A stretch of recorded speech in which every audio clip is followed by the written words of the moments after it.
올해 6월 10일 날 갑자기 전화를 받고 이제 성모병원 응급실에서 얼굴을 보면서 처음에는 너무나 당황을 했죠. 그 뇌암이 머리 절반 이상을 넘어간 상태였어요. 보는데 이제 너무 참담한 상태니까 저희는 현실인지 구분도 안 되고.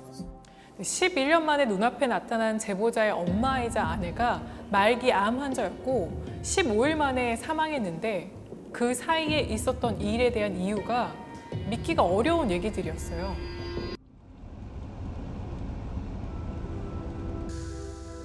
응급실에서 중환자실로 옮기고 난 다음에 중환자실은 면회가 안 되잖아요. 그래갖고 저희한테 이제 뭐 어머니가 쓰던 짐을 뭐 가져가라고 연락이 왔더라고요.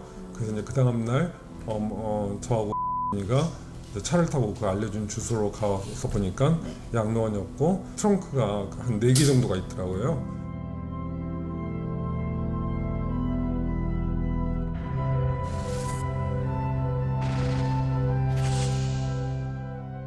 자기들이 봉사해줬고 뭐 어머니 때문에 돈도 썼다고 하면서 저희는 그때까지만 해도 그냥 그쪽에서 그냥 보살펴 준 거구나 그러고 있었고 한 1, 2주가 흘렀을 거예요. 저희는 뭐 다른 거 정리하고 어머니 관련된 거 그러고 있다가 어머니가 남긴 수첩을 보니까 이런 뭐 이메일이나 비밀번호 같은 게 다 모아져서 적혀 있더라고요. 그래서 그걸로 어머니 이메일을 열었더니 근데 이제 너무 충격적인 내용이라서 저는 읽다가 졸도해서 쓰러졌고 아버지도 뭐 차마 읽지를 못하더라고요. 처음에 그 살인마들이라고 진짜 당장이라도 막 잡으러 갈까 고민이 되고 정말 너무 이상을 잃고 왜 어머니를 죽였으니까요. 이 메일 중에 가장 특이했던 점은 이 사회적으로는 굉장히 성공한 여성이었던 고인이 이 메일 속에서는 일거수일투족을 다 허락받는 방식의 메일들이 정말 많이 있었어요. 작가님도 전화했다고 하면 꾸짖고 너의 죄를 고백하라고 하고 맨날 그 고해성사라고 해서 시키고 그랬더라고요. 제일 분노했던 거는 맨 처음에 2019년 12월 전에 이제 어머니가 미국에서 이제 배 이쪽이 너무 아파가지고 병원 찾은 내용이 나와요. 그래서 그때 병원 진단에 의지하지 말고 기도를 하면서 이겨내야 된다 이러면서 시간을 한 3개월에서 한 4개월을 끌었어요. 암 치료하고 나면은 뭐 항암이나 추적을 계속 해야 하는데 당연히 상식적인 건데 네 죄 때문에 네가 아픈 거다 이러면서 또 항암 받는 거 늦추고 못 받게 하고 그 내용이 있어요. 이메일을 보다 보면. 근데 진짜 그걸 읽는데 정말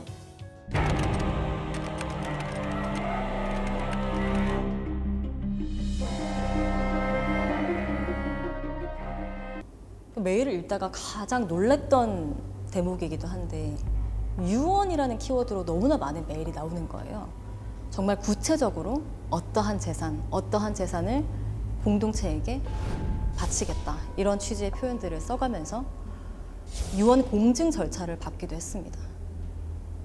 유언 공증은 근데 이제 어머니가 이미 뇌암 말기여서 마비도 진행됐고 그래서 그쪽에서 유언 공증을 받으려고 시도한 점은 이메일에 있는데 김혜선 씨가 가족들과 인연을 끊고 지낸 동안 계속 메일을 주고받은 상대가 있었는데 그 신부라는 사람, 그 사람의 실체를 파악해야 했어요.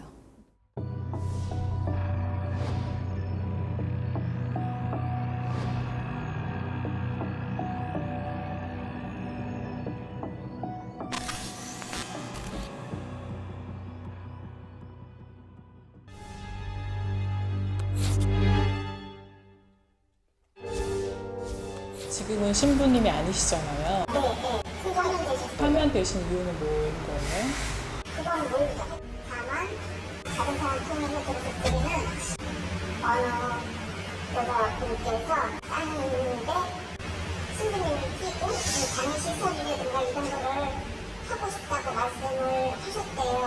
여자가 남편의 허락도 없이 이제 그 땅을 그렇게 하고 싶다 어쨌다 그랬었나 봐요. 그 남편이 우리 신부님이 당신 부인을 꼬셔갖고 그 땅을 가지려 했었다. 신부가 개인적으로 땅을 기부받았다? 이상했죠.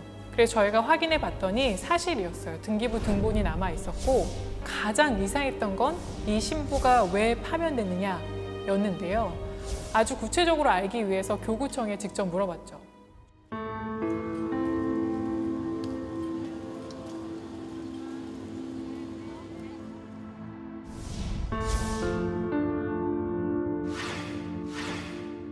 한마디로 말하면 우리가 파면한 게 아니라 스스로 직을 그만둔 거다. 그러니까 그렇게 파면 이후에 얌전히 지냈던 건 아닌 것 같고 모종의 종교적인 커뮤니티 활동을 했던 것 같은데요. 교구 측에서는 기도 공동체라고 표현을 했죠. 이 신부들은 파면된 신부들이기 때문에 신자들에게 조심하라라는 공지를 내리게 됩니다. 아우 신부 너무 감사드립니다. 시간 내주셔서. 네, 그 김 신부가 사이비 문제가 있다고 하는 거기까지 내가 알 수 있는 걸 그것까지 다 알고 있네. 김씨고 어머니가 왜 어떻게 빠져들어가는지 모르지만 그 사람 하는 얘기를 다 이제 믿고서 아주 굉장히 아주 수족처럼 그냥 거기 빠져들어가는 응? 뭐 여기 그 사람들을 갖다가 자꾸만 뭐 있으면 꿈한테 씨한테 자꾸 연결을 시켜주는 거야. 바로 귀에 들어왔죠. 꿈의 아네스 씨.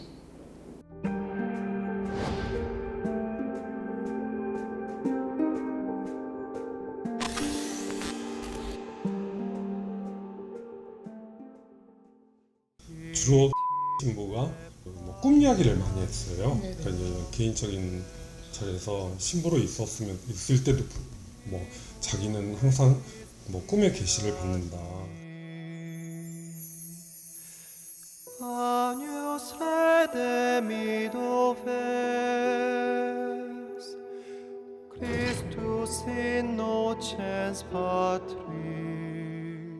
좀 약간 이상한 꿈을 꿀 때가 있잖아요. 그러면 그 꿈을 가지고 이야기를 해요. 예를 들어서 뭐 어떤 그 자매님이 내가 꿈을 꿨는데 좀 이상하다. 그러면 그거는 당신이 갖고 있는 뭐 그 땅을 봉헌하라는 뜻이다. 이런 식으로 이제 그 자발성 기보인 것처럼 하지만 실제로는 이제 유도를 하는 거죠. Legna vivus.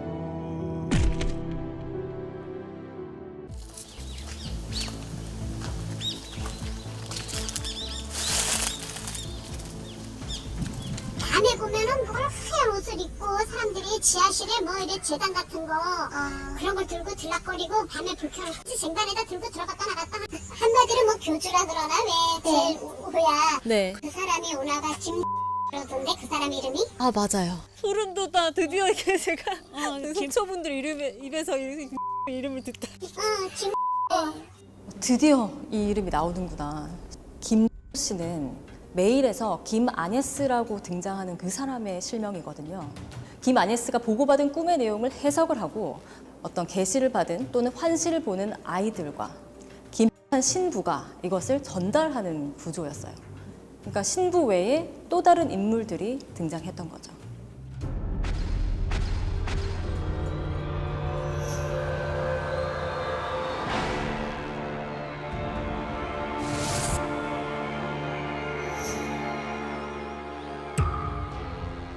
우리 원래는 불교를 믿었어요, 불교. 그랬는데 갑자기 그 이제 계시를 받아가지고 내가 꿈꾼 거를 안다니까? 꿈은 평생 어디 무슨 이런 꿈을 꾸었지? 아예 알아요. 네, 이 기도 공동체가 운영한다는 법인들을 쭉 취재하다가 관련 문서에서 이 김 신부가 김 아네스의 양자로 올라 있다는 사실을 확인했거든요. 꿈을 보고 계시를 한다는 한 여성의 양자로 현직 신부가 올라 있었던 겁니다. 이렇게 신도들의 일거수일투족을 조종하고 또 지배를 했던 끝에는 봉헌을 받기 위한 목적이 있었던 게 아닌가 의심되는 정황이 여럿이었습니다. 이 사람이 완전히 넘어왔다고 판단이 되니까 돈을 그때부터 좀 본격적으로 받았더라고요. 그랬던 것 같아요. 저희 엄마도 거의 자산을 이제 관리를 받았던 것 같아요. 제가 듣기로는 그때 금매로 내놔서 12억에 내놨다고 들었어요.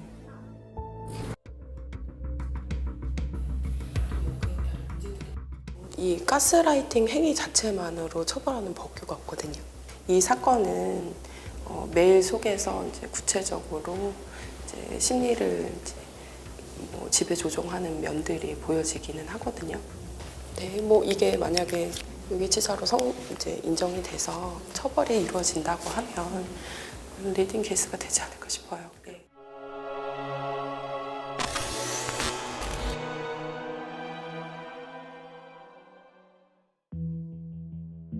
그러니까 아네스라는 인물이 뭐 정말 아네스든 아니면 누군가 전했든 그 사람이 하는 이야기에 일말의 의구심이라도 가지면 바로 응징을 당한다고 생각하는 것 같아요.